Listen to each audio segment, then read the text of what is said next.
humanity and suffering and watching suffering. It's one of the hardest things that we have to do as humans. We want to help, we want to sort it out. I mean, just look at YouTube. It's full of people doing nice things for each other to ease suffering, to make life a bit easier for one another. So what do you do if your loved one has like cancer or mental illness and they're not getting the right help, or they don't want help, or they stop taking their medication, or they're refusing chemo, or they're doing treatments but they're not doing the things that you feel might help them, or maybe they're just doing it hard and suffering really badly in it and don't know how to get past it, or refusing therapy, or refusing any kind of help. I mean, there's so many things that I personally have experienced with my loved ones that have made it really difficult to watch. And I didn't know what to do, and I went through a massive journey. The first one was when I was 21, and my mother was an alcoholic. Actually, it was before then, because my mother was an alcoholic, and firstly, it was very hard for her to even ever talk about it, admit it. We went to live with our dad, my sister and I, when my sister was 4 and I was 6, and it was hard. It was hard. It was the 70s. Kids didn't live with their dads. They still don't live with their dads as much. They do now, but not as much. And there were 2 dads and things like that, but it was really unheard of in the 70s. And I realized years ago, my mum was like my best friend when I was a little girl. So it's pretty hard for me to leave, but at the same time, it had been really hard living with her because my mum had a hard time. But when I was a teenager, I was really desperately, from the age of 17, 18, trying to get her to go to AA and, take responsibility for alcoholism, and so she could spend more time with us and, be easier and all of that. But it never happened, and I didn't understand, and I got really upset with her, and I thought I kind of blamed her, but I mean, I was young, I didn't know any better. And then, when she did get cancer, she refused chemo, and oh God, I thought it was the worst thing ever at that point. Alternative medicine wasn't big, and I didn't understand, and I was really upset, and I blamed her a bit, and I thought she didn't want to be around for me enough. Do I regret it now? Well, I've got compassion for myself. I was young, I didn't know. But if I did it now, I would be upset. I would. I've learnt a lot. And that's what I want to talk about today. What do you do when you have a loved one who has mental illness or has cancer? They just seem like they're suffering. Nothing you can say gives them any peace. Maybe they're withdrawing from you.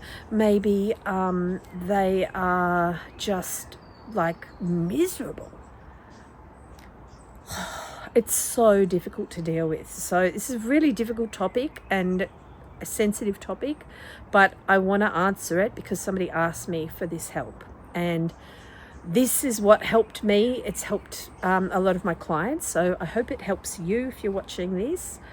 The first thing you can do is not judge them, to understand that we all have a journey to go on this lifetime. And you might be, it might be cliche, journey, blah, blah, blah.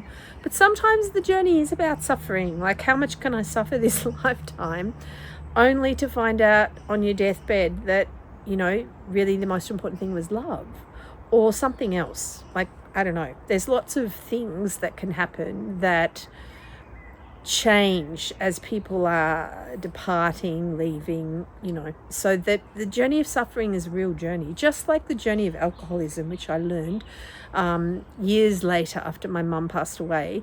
That is a real choice, to live as an alcoholic and to go down that path and never get off it. That's a real choice, and it is a worthwhile life, but it may not be the one I want for my loved one. But how do I make peace with it? So I think big part of it is, if any of you out there have any relatives that have addiction problems. I went to adult children of alcoholics, but there's also Al-Anon. Some of the principles and understandings of Al-Anon are very helpful. And in the AA program, they teach the prayer, I have the courage to change the courage to face the things I cannot change, the courage to change the things I can, and the wisdom to know the difference. And that is such a powerful thing to understand, because somebody's journey is their journey, and it's not our responsibility to take their suffering away. What we can do is something more amazing, which is, and this is the bit I think that I'm so grateful now that we're living in a world where we understand more about spirituality, about this incredible consciousness, that we can actually go to a place of very deep peace, and we can help the world, we can help our loved ones, and we can help ourselves. So my suggestion is, if you are currently suffering with a loved one that has mental illness or some other form of suffering, cancer or something, and you are finding it very hard because you can't help them and you really want to, then my suggestion is take 5 minutes a day and do a little meditation. So you can actually record a little meditation for yourself to do. If enough of you say you want it and you put your hand up in the comments, I'll actually record a little meditation for this channel for this particular purpose. But I'm not going to do it if, I'll only do it if people really want it. But you can record it for yourself. And basically just a 5 minute meditation a day. And what I suggest you do is you find somewhere really peaceful and you sit down and you find a way to be incredibly comfortable, and then from that comfort just take about 6 very conscious, very deep, very loving breaths in and out through the nose. And as you do that, breathe in, so breathe in the love, and then as you breathe out relaxation, and just relax the body. Breathe in the love and relax the body, and do that 6 times. Then when you're at that place, breathe into your heart. And as you breathe into your heart, remember all the things in your life that you are grateful for. So think about the people you love. Think about the times you've had with them.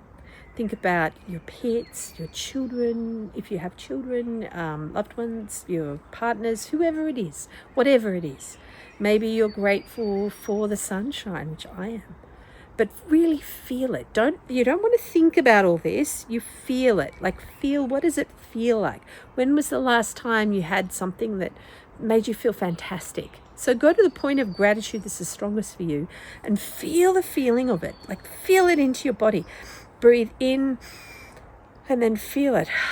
For a lot of people, one of the most amazing points of gratitude is when their children are born and they first get to hold them.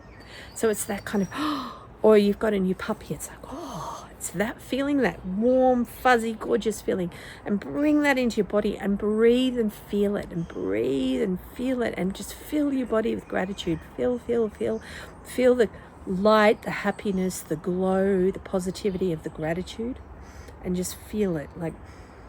It's an energy. Feel that energy. This feels amazing. I am so grateful for my children, for where I live, for my family, for my work, for the food that I eat, for the sun, for this beautiful outside, for the birds, for the trees. I feel amazing gratitude. Really feel it. And then breathe in and just feel your heart open, and then feel love. Feel the love that you have for life, for your loved ones, for your family, for yourself. Feel the last time you did something that you're really proud of. Feel the love that you have for yourself. I'm so grateful that I was so kind, or that I was able to be so peaceful today, or whatever it is. Really feel that love in yourself. And when you're in that place of love, just breathe and then just forget yourself for a minute. Just feel the love. Feel it in the body. Feel it tingling all over your body. Feel yourself just filling up with this gorgeous energy. It's like, oh, I feel so amazing. Oh, I feel so wonderful. It's just nothing but happiness and peace and just love. Oh, I feel so good. And then in that moment, just say, I love, and whoever it is that's been, I love you so much, and I surround you with this love, and we hug each other in this space where I am right now. I am so grateful for you. I love you so much, and I hold you in my heart. I love you so much, and I hold you in my heart. I am so grateful for you. I love you so much, and I hold you in my heart. And then just send a kiss. And then you might want to light a candle. You can light a candle for them if you want to. But that's it. That's all you have to do. You're sending this beautiful energy out. And if you keep reminding yourself, so when you think about the person, you're thinking in smiles. You're thinking in happiness. And if they call, hopefully you've got to a place where their name brings happiness, not sadness. So that when they're calling you, they get, oh, hi! Not, oh, are you okay? Because when you're going through something, it's so hard sometimes to have people, are you okay? How are you? Yes, okay, it's very heavy. So bring in the lightness, bring in the love. You'll be surprised how much this might really help. Comment down below if you actually want me to do a bit more of a meditation around that. But I hope this has been helpful. If you need more information, comment down below and I'll upload some more information about it. But this is definitely how I have gone through some very difficult times and in my life, and helped loved ones that when it's been very, very, very, very difficult, So I hope this helps. I really do. This is my offering, and I'll see you in the next video, guys. Bye.